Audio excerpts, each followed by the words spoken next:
യേശുവെ പോലെ ആകുവാൻ be like Jesus weekly devotional തോട്ട്സിലേക്ക് സ്വാഗതം. യാത്രകൾ ഇഷ്ടപ്പെടുന്നവർ പലരും തങ്ങൾക്ക് പോകാൻ ആഗ്രഹമുള്ള സ്ഥലത്തെക്കുറിച്ച് പഠിച്ച് മനസ്സിലാക്കിയാണ് അവിടേക്ക് പോകാനുള്ള തയ്യാറെടുപ്പ് നടത്തുന്നത്.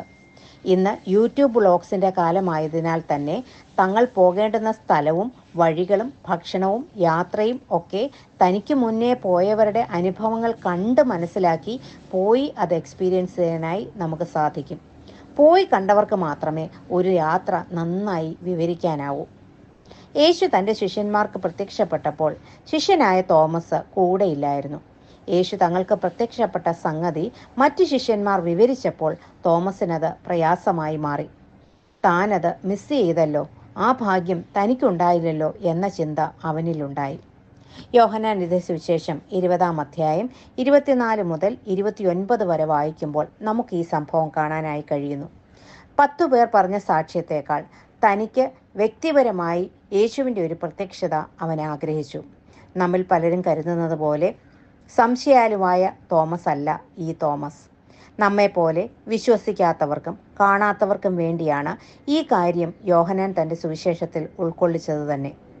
തോമസ് ഇങ്ങനെ പറഞ്ഞു: ഞാൻ അവൻ്റെ കയ്യിൽ ആണിപ്പഴുത് കാണുകയും അതിൽ വിരലിടുകയും അവൻ്റെ വിലാപ്പുറത്ത് കൈയിടുകയും ചെയ്തിട്ടല്ലാതെ വിശ്വസിക്കുകയില്ല.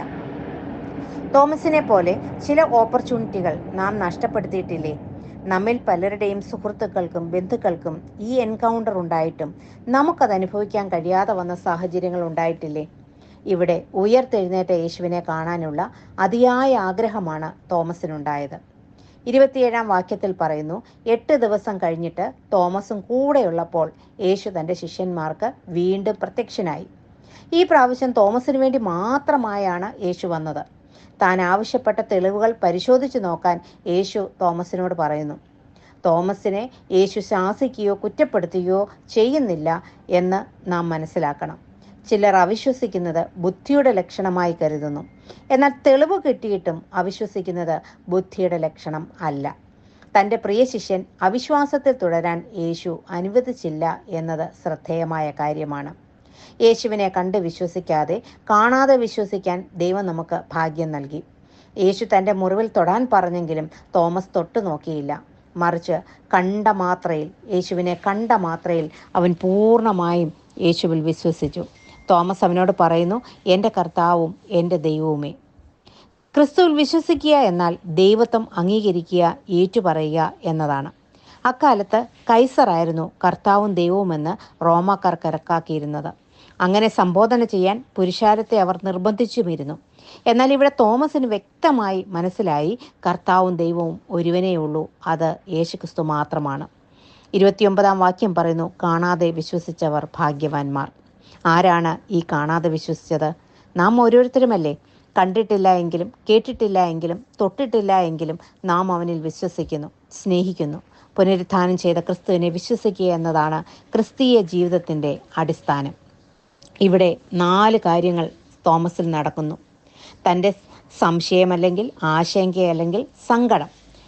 2-ാമത്തെ കാര്യം തൻ്റെ വിശ്വാസം. 3-ാമത്തേത് തൻ്റെ സന്തോഷം. 4-ാമത്തേത് തൻ്റെ ആരാധന. പരീശന്മാരും ശാസ്ത്രിമാരും മൂപ്പന്മാരും യേശുവിനെ സംശയിച്ചു. എന്നാൽ അവരുടെ ഇടയിലും ചിലർ നിക്കോദിമോസിനെ പോലെ യേശുവിനെ അംഗീകരിച്ചു, വിശ്വസിച്ചു. തോമസിൽ ഉണ്ടായ ആദ്യത്തെ ആശങ്ക അല്ലെങ്കിൽ സംശയം വിശ്വാസമായി മാറി. വിശ്വാസം പിന്നീട് സന്തോഷമായി മാറി. സന്തോഷം പിന്നീട് ആരാധനയായി മാറുകയാണ് ചെയ്തത്. പുനരുത്ഥാനം ചെയ്ത യേശുവിനെ കണ്ട എല്ലാവർക്കും, മറിയ ഉൾപ്പെടെ, പത്രോസിനും യോഹന്നാനും ഉൾപ്പെടെ നടന്ന മാറ്റം ഇപ്രകാരം തന്നെയാണ്. ആശങ്കകളും സംശയങ്ങളും വിശ്വാസമായി മാറി. പിന്നീട് അവർ സന്തോഷിച്ചു. എന്നാൽ സന്തോഷം കൊണ്ട് പൂർണ്ണമായില്ല. ഇവിടെ തോമസ് എൻ്റെ കർത്താവും എൻ്റെ ദൈവമേ എന്ന് പറഞ്ഞ് യേശുവിനെ ആരാധിച്ചു. മറിയ റബ്ബൂനി എന്ന് പറഞ്ഞ് യേശുവിനെ ആരാധിച്ചു. ഇന്ന് കാണാതെ വിശ്വസിക്കുന്ന നമുക്ക് ആ വിശ്വാസം സന്തോഷമായി മാറണം, പിന്നീട് ആരാധനയായി മാറണം. കാരണമെന്തെന്നോ, നമ്മുടെ പാപങ്ങളെല്ലാം ക്ഷമിക്കപ്പെട്ടു, മരണം കീഴടങ്ങി, യേശു ഉയർത്തെഴുന്നേറ്റു. ഇങ്ങനെ കണ്ട് വിശ്വസിച്ച തോമസിന് കൃത്യമായി മറ്റുള്ളവരോട് ദൈവരാജ്യത്തെപ്പറ്റിയും ക്രിസ്തുവിൻ്റെ ഉയർപ്പിനെപ്പറ്റിയും സംശയമന്യേ പറയാൻ കാരണമായി തീർന്നു. 10 പേർ കണ്ടത് താൻ മാത്രം കാണാതെ പോയി എന്ന സങ്കടം സംശയമായി മാറി. എന്നാൽ ഉള്ളങ്ങളെ അറിയുന്ന കർത്താവിന് തോമസിന്റെ മുന്നോട്ടുള്ള ദൈവിക പദ്ധതിക്ക് തടസ്സം വരാതെ അദ്ദേഹത്തെ വിശ്വാസത്തിൽ ഉറപ്പിക്കേണ്ടതിൻ്റെ ആവശ്യകത നന്നായി അറിയാം. തള്ളിയ പത്രോസിനെ ഉറപ്പിച്ചതുപോലെ സംശയിച്ച തോമസിനെ ഇവിടെ കർത്താവ് ഈ വിശ്വാസത്തിൽ ഉറപ്പിക്കുന്നു. യേശു ഉയർത്തതിനാൽ തന്നെ യേശുവിൽ വിശ്വസിക്കുന്ന നമ്മുടെ ശരീരങ്ങളും ഒരിക്കൽ ഉയർത്തപ്പെടും, നിത്യജീവന് അവകാശികളാകും.